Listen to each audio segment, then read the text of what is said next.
And we're back. Yeah, I don't know what that was. What a try. Avatar for everyone. I'm back. So, as I just said, top 5 best Bonds for this month. So, this should actually be a much shorter list because there's only 6 of them. So it's basically who I believe is the personal best Bond, who I believe is the worst Bond, my reasonings for that, and maybe I'll even have my favorite movie out of their roster. So first up, getting right into it, my least favorite Bond has to be George Lazenby. He's only been in one movie, so there you go. There's my favorite Lazenby movie is the fucking Majesty's Secret Service. And I've only seen that one once. I will say I've only seen that one once, but I did not like him as Bond because they were trying to get away from Sean Connery, but what's the best way to put this? The way he comes off, Bond is supposed to be both a combination of suave, tough, intelligent, but human. He gets his ass kicked and all that.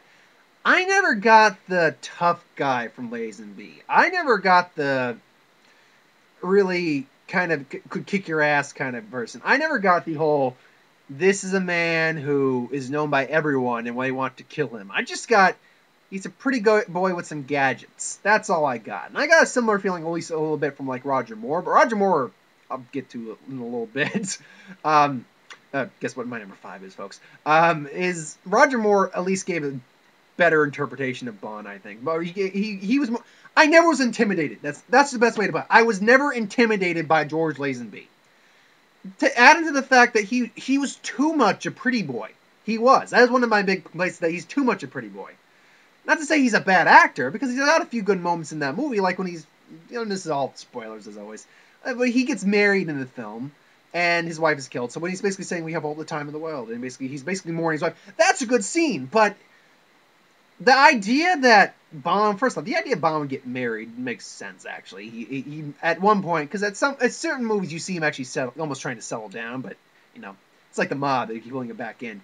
But Lazenby never really struck me as that kind of guy I would be putting in charge of something. He had the charming pretty boy stuff, but I don't know. He just something has always rubbed me about Lazenby the wrong way, and I think it did with everyone else because I think he's widely considered the least favorite Bond. Widely considered. I know there are people who actually like him, and there's some people who even think he's probably the best Bond. And God bless you if you think that, but my personal opinion, I just don't like him. And it's probably not the best way for me to say that. I think it's not solely because he's a pretty boy. I didn't find his performance all that convincing. That was another thing.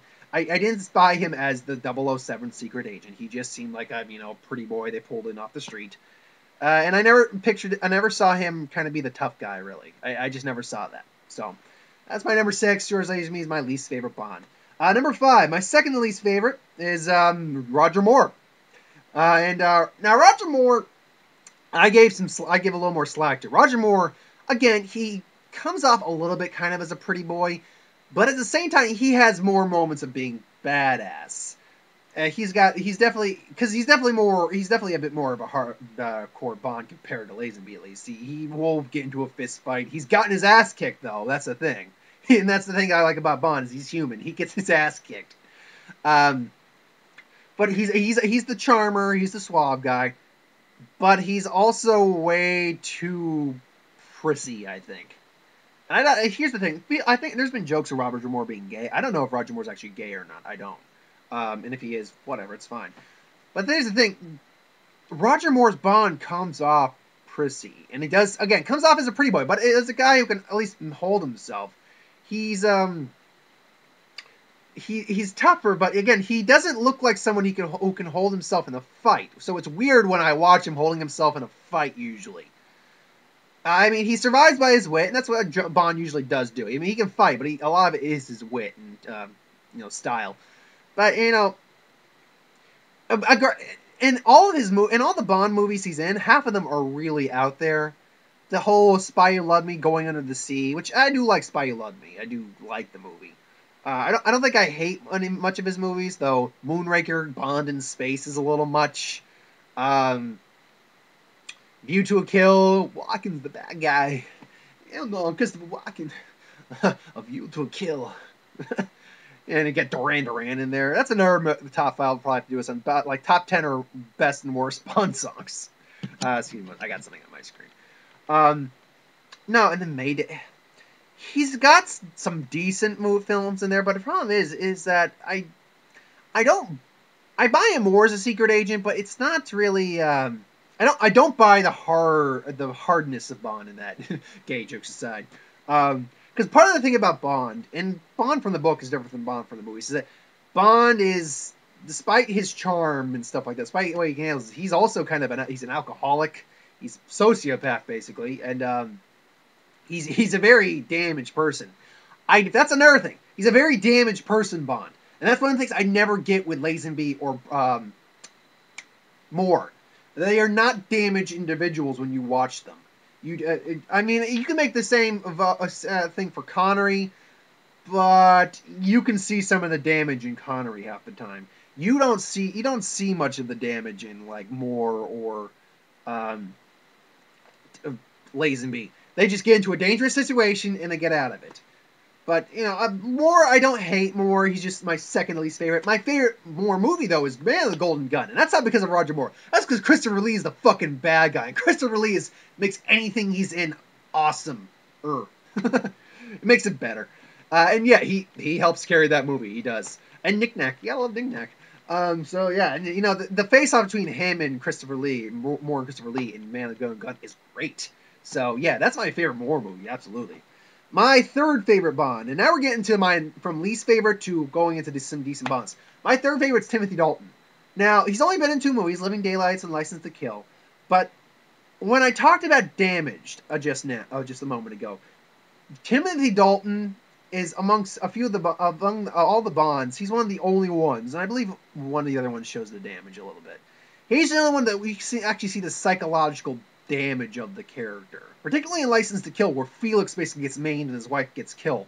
You see the effect that has, seeing his friend, you see the effect that has on him and how it drives him. And Timothy Dalton played that hard 80s Bond really well. That's what I liked about Timothy Dalton. He was a much harder Bond. Again, gay jokes aside. He was a very, he was, I will shoot you in the face dead and walk away Bond. Excuse me. I just had something to eat. And that's what I really liked about his Bond. His Bond was a hard, very cold at points. And now, again, another thing that Bond has to be is cold. He's a killer. He's a hired government killer. And he has to be able to be cold and shut that off. Lazenby never got that. Never. More rare occurrences. Timothy Dalton? Yeah. Timothy Dalton could be cold as fuck in those movies, man. I actually really like Timothy Dalton and kind of a true confession there. He's not my favorite Bond by any means, because he's only number 3 on the list. Actually, he's only number 4, I should say. Because we're going down the list. So 6, 5, and 4. We're on 4 right now. Timothy Dalton, I mean, but that being said, he's got some of the charm too, but he lacks a little bit of the charm, I think. And that's the problem. He's a little less suave than some of the other Bonds is the problem. And Bond needs to be that good mix. He also never showed that kind of that now he's damaged, but he never showed like the drunken damage, kind of like Pierce Brosnan did in November Man. Because in November Man, Pierce Brosnan was basically being Bond again, but if he worked for the CIA, he was a functioning alcoholic. I recommend you see November Man if you like Pierce Brosnan. Pierce Brosnan's great. I love Pierce Brosnan. So yeah, Timothy Dalton is my fourth favorite Bond. My third favorite Bond is Pierce Brosnan. Moving on. So yeah, number 3. Now we're in my top 3 now. So my top 3 favorite Bonds right now are, number 3 is Pierce Brosnan. Pierce Brosnan, I will admit, while he's my third favorite, he does have a pretty boy appearance. And he even said he didn't like his Bond that much. I personally do like his Bond a lot. He portrays a bit more of that balance, I guess. He can be cold, and when he's being cold, he is he's a cold motherfucker when he wants to be cold. Again, watch November Man if you want to see Pierce Brosnan really be like a fucking killer, man. It's great. I actually really like November Man. But no, he can be cold. GoldenEye really shows he can be cold. And World's Not Enough. World's Not Enough. He's cold, son of a bitch in that one at points. Especially when he has to kill the main woman or one of the main Bond girls he has to actually. It's been out for what now? 15 years now, close to, or so, or at least 10 years. So yeah, you can see it. Yeah, he shoots the main Bond villain who he was kind of involved with a little bit, or female Bond villain. Anyway, he can be called. He does display though like the whole not sophisticated suaveness though. In fact, he's probably one of the most suave of the Bonds, I would say, even more so than Sean Connery. He's definitely got that suave socialite air to him. But it's never a point where you're like, oh, he's just such a fucking pretty boy. Stuff like, no, you see he can fight. See, that's the thing. Between all of them, between the ones I've mentioned so far, I would say Dalton looks the toughest, but Pierce Brosnan of the four I've mentioned so far handles himself best in the fight when you actually see him fighting. You actually see, like in a perfect example is in Goldeneye where he's fighting Sean Bean's 006. When they're actually fighting, you see that they're actually like combat fighting. He can actually hold his own. You see that he can hold his own. So I believe it, and yeah, he's still getting his ass kicked at points too, and that's believable. Bond always needs to be able to get his ass kicked and then kick the ass back, and that's one of the things Pierce Brosnan really had on there. And he can be a tough guy, but he can also show that he cares. And Bond always needed to show that he did care to a degree. It wasn't just for King and Country. It wasn't for Queen and Country. I have to say, it was because it was his job. Well, I will say, was he too much a pretty boy? I wouldn't say he was too much a pretty boy. I believed he was Bond. But I can see where people would have a complaint about that. But, I mean, he's not my favorite, obviously. I mean, Tomorrow Never Dies, I think, is the one I don't like as much as the rest of them. I like GoldenEye a lot. World's Not Love is really good, and Die Another Day is fun, I think. I think Die Another Day might actually be the weakest one, but I find it fun. In fact, of all of them, the only one I don't own is Tomorrow Never Dies. Jonathan Pryce is the bad guy. And Jonathan Pryce plays a decent villain. But no, I think my favorite Bond of the Pierce Brosnan movies. Oh, and my favorite Timothy Dalton one, by the way, is actually Living Daylights, because that's got Fala in it. John Rhys Davies is in that one. No, my favorite Pierce Brosnan one, that's a little tougher, because I like them all about equally. If I had to guess, I'm going to go with GoldenEye, because Sean Bean is really good. We've got Justin Fankman, Jean Grey from this X-Men series, as with the Bond villainous. I would have normally said maybe Die Another Day, or World's Not Enough, but World's Not Enough had Denise Richie, and I didn't like Denise Richie that much. And Die Another Day is fun as hell, but it's definitely probably maybe actually the weakest one. Though my least favorite is the Tomorrow Never Dies. So that's Pierce Brosnan. My number now. Here we are. You knew it was probably going to come down to this, because this is usually how everyone kind of ranks the Bonds. Everyone has their own opinion, and some people don't like Connery and Craig. But it was coming down to this. It was either going to be Connery or Craig, basically. Now, these two are very different. They are. But if I could have tied it, I would have, but that really would have been cheating. So if I'm really supposed to put this into a top two, I would have to say, and either way I might get some hate for this, depending on who watches this. Number two is Sean Connery. Now please do not get on my case for that, because Sean Connery is Sean fucking Connery. He is the Bond. He is the Bond. He might not be my favorite, but he is the Bond. He is the man who started the Bond franchise. If you take out Casino Royale and the little TV series things that went on before then. But he is the first film Bond. As the kids these days like to put it, he is the OG Bond. But no. West Side, no, East Side, whatever. I'm joking. Fuck gang signs. But no. Bond, he's classic. He is the man who started it all. And you cannot deny that, how much you may like the other ones, when the minute we heard, "Who are you?" and there he said the line, "My name's Bond, James Bond." Film history was fucking made. He has it all. You can see that despite his charm, despite everything, you can see the damage in this man, especially in later films. You Only Live Twice. Russia with Love. Russia with Love. You see him at fucking, like, what's that? Especially against Robert Shaw. My God. He also is a tough guy. He's built like a man, like a bodybuilder, which I believe he was a bodybuilder a little bit back when what the '60s defined as a bodybuilder, and he was in good shape. You know, Sean Connery was in good shape back in those movies. Um, he has that charm, he has that swab, but he has the quick wittedness that all some of the other Bonds lacked a little bit. Pierce, that was one of the things. Pierce Brosnan never actually usually had the quick. It was never actually that quick witted. I think he didn't think on his feet as well as some of the other ones did. Neither did Lazenby, though I don't remember a great deal of the Lazenby Sanity Secret Service part when I mentioned. More kinda did, and Dalton kinda did, but no. You want to talk about someone who thought on his feet the best he could? That one has to go to Sean Connery, definitely.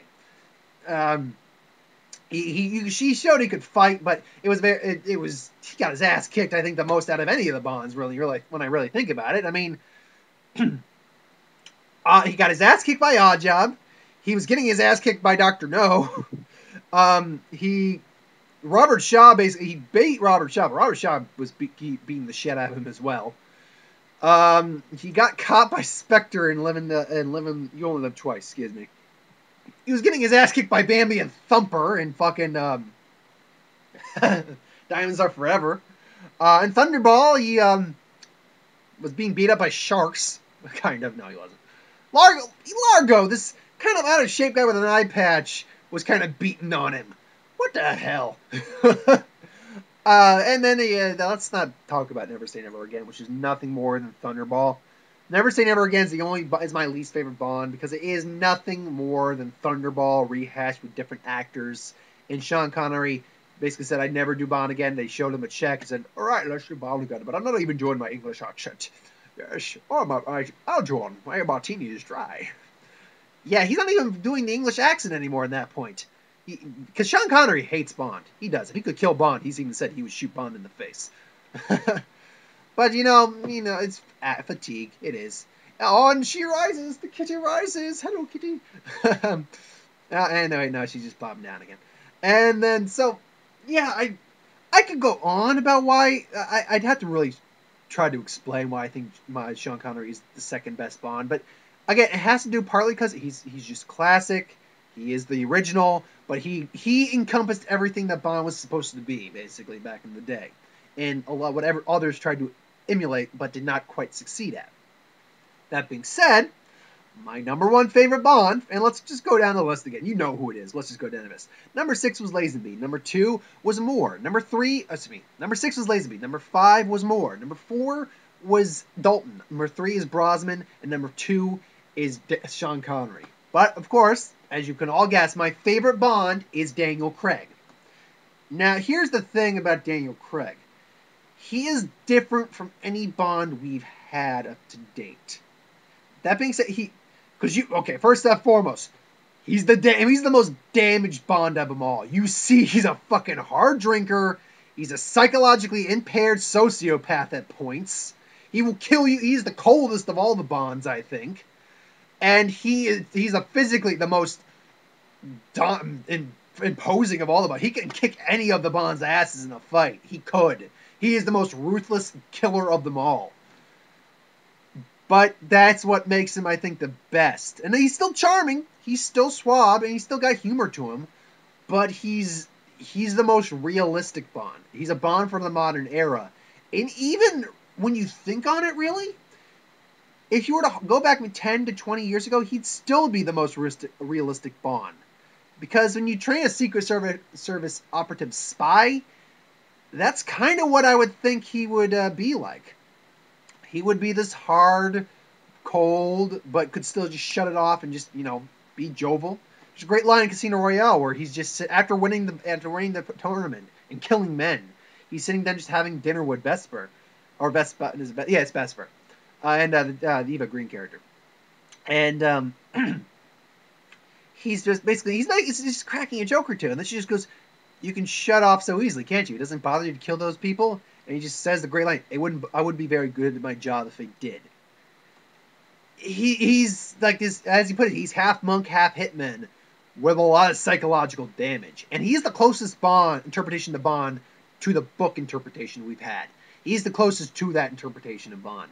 And, Daniel Craig, is a good-looking dude, but he's not a pretty boy. If you look at every one of the other Bonds we've had, you could make the argument they're pretty boys. Even Connery a little bit in his younger days, though. I wouldn't really argue Connery. Connery is definitely a decent-looking dude, but I wouldn't go with calling him pretty boy. Daniel Craig, I might have called it's me. Timothy Dalton, I might have called a pretty boy, maybe, but definitely Moore, Lazenby, and Brosnan, they were pretty boys. Craig's not a pretty boy. Craig's good looking, not a bad looking dude. He's a good looking dude, but you can see he's a bit more of a harder looking dude. You can see the wariness on this guy's face, especially Skyfall. In Skyfall, you see how being out of the game affects Bond after a while. He's lost his step. He's basically not what he used to be, and you see the haggardness on that man's face. Man, he was looking rough in a few points in that movie. He looks rough in a few points in all the movies, like torture scene in Casino Royale. What scene that makes every man cringe, ladies and gentlemen. But no, and I should just go back real quick. My favorite Connery movie it's Goldfinger. What can you say? It's Goldfinger. So moving on. My favorite Craig movie is actually a tough choice because I think Skyfall might be the best one, but Casino Royale is one of the best origin stories of a character that I've seen in a while. If I had to guess, I'm gonna say Skyfall is my favorite Daniel Craig movie, and it's probably in my top 5 favorite Bond movies too. That's a different list entirely. But yeah, so that's it. That's my top favorite Bonds. Again, going down one more time, that is Lazenby, Moore, Dalton, Brosnan, Connery, and Daniel Craig is my favorite. So, please, if your list is different, by all means, put it in the comments below. I'd love to hear your opinions on there. So, thanks for watching. I hope you enjoyed. Like, comment, share, subscribe. As always, if you want to put in if you want us to review something, put it in the comments below. Let us know. I need to try to slow my pace down sometimes. I really jumble over my words sometimes. I'm also tired. I am really haggard right now. But yep. So as I said, Horrible Bosses 2. That's next week. I'll probably end up seeing that like on Thanksgiving because after turkey's done, everything like that, and after I take the turkey nap. So yeah. Next month we'll do another top 5 as always, and it'll probably be a Christmas related top 5. Probably like my favorite Christmas movies, or like my favorite Christmas carols, or something like that. It'll be Christmas related. So thanks for watching. Hope you enjoyed. I will see you for the next one.